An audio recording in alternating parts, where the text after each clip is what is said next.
Click করুন subscribe বাটনে এবং ট্যাপ করুন বেল বাটনে পরবর্তী ভিডিও পেতে। হ্যালো বন্ধুরা, আসসালামু আলাইকুম। আশা করি সকলে অনেক ভালো আছেন। আজকে আপনাদের পাওয়ার পয়েন্ট প্রেজেন্টেশন নিয়ে আমরা যে টিউটোরিয়ালটা তৈরি করতে যাচ্ছিলাম সেটা পার্ট 2। আজকে পাওয়ার পয়েন্টের বেসিক বিষয়গুলো এবং কি কাজ করা যায় সেগুলো নিয়ে আমরা আলোচনা করব। আর আপনি যদি পাওয়ার পয়েন্ট না জেনে থাকেন তাহলে অবশ্যই আমাদের সাথেই থাকুন। পাওয়ার পয়েন্ট হচ্ছে সাধারণত আপনি যদি কোনো কাজ বা আপনি কোনো রিসার্চ বা আপনি যদি কোনো টিচার হয়ে থাকেন তাহলে অত্যন্ত দৃষ্টিনন্দনভাবে আপনার উপস্থাপনা যদি আপনি দৃষ্টিনন্দন সুন্দর করে প্রেজেন্টেশন করতে চান, উপস্থাপন করতে চান, সেক্ষেত্রে আপনি পাওয়ার পয়েন্টের মাধ্যমে এটি করতে পারেন। বর্তমানে পাওয়ার পয়েন্ট যতদিন যাচ্ছে এটি আস্তে আস্তে আরও মানুষের দোরগোড়ায় চলে এসেছে এবং এর মাধ্যমে অত্যন্ত সুন্দরভাবে প্রেজেন্টেশনটা করা যাচ্ছে। এছাড়া বিভিন্ন সভা সমিতি কিংবা যে কোনো পার্টিতে যে কোনো থিওরিক্যাল বিষয়গুলো তুলে ধরার জন্য এই প্রেজেন্টেশনটা কিন্তু অত্যন্ত গুরুত্বপূর্ণ ভূমিকা পালন করছে। আর মাইক্রোসফট অফিসের একটি গুরুত্বপূর্ণ অংশ এই পাওয়ার পয়েন্ট। এই পাওয়ার পয়েন্টের মাধ্যমে বর্তমানে প্রায় সব স্কুল কলেজে সরকারিভাবে প্রেজেন্টেশন সিস্টেমটা শেখানো হচ্ছে এবং অত্যন্ত সুন্দর করে ক্লাসে এটি প্রজেক্টরের মাধ্যমে উপস্থাপন করা হচ্ছে।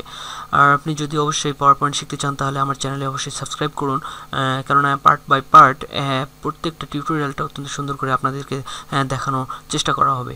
আপনারা আরেকটি কথা বলে রাখি, এই টিউটোরিয়াল বাণিজ্য অনেকে করে যাচ্ছে, পাওয়ার পয়েন্টের বা অফিসের কাজগুলো শেখাচ্ছে, বিনিময়ে টাকা নিচ্ছে। আপনি কিন্তু আমার চ্যানেল থেকে অবশ্যই ফ্রিলিভাবে পাওয়ার পয়েন্ট এবং মাইক্রোসফট ওয়ার্ড, যারা জানেন না ওয়ার্ডের টিউটোরিয়ালগুলো অলরেডি দেওয়া কমপ্লিট হয়ে গেছে, তারা ওয়ার্ডের টিউটোরিয়ালটা ফ্রি শিখতে পারবেন। এবং আজকে পার্ট 2 পাওয়ার পয়েন্ট চলছে, এ থেকেও আপনারা জানতে পারবেন।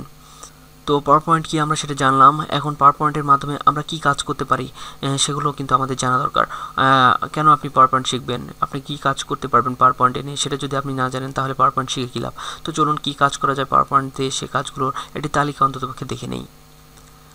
প্রথমে আপনি একটি সম্পূর্ণ উপস্থাপনা, এটি প্রেজেন্টেশন পাওয়ার পয়েন্টের মাধ্যমে করতে পারবেন। এছাড়া আপনি বিষয়গুলো আলাদা আলাদা স্লাইডের মাধ্যমে লিখতে পারবেন। স্লাইডগুলি একত্রে একটি ফাইলে আপনি স্টোর করে রাখতে পারবেন। এছাড়াও স্লাইডগুলি প্রয়োজনে আপনি যদি মনে করেন যে প্রিন্ট আউট করবেন, সেটাও আপনি করতে পারবেন। স্লাইডগুলি প্রয়োজনে এডিট ডিলিট এগুলো সবসময় আপনার জন্য ওপেনলি। স্লাইডের প্রয়োজন অনুযায়ী বিভিন্ন ডিজাইন আপনি করতে পারবেন, যেটা পার্ট 1 আমি বলেছিলাম। প্রজেক্টরের সাহায্যে স্লাইড শো করিয়ে কোনো বিষয় উপস্থাপন করতে পারবেন অত্যন্ত সুন্দর করে।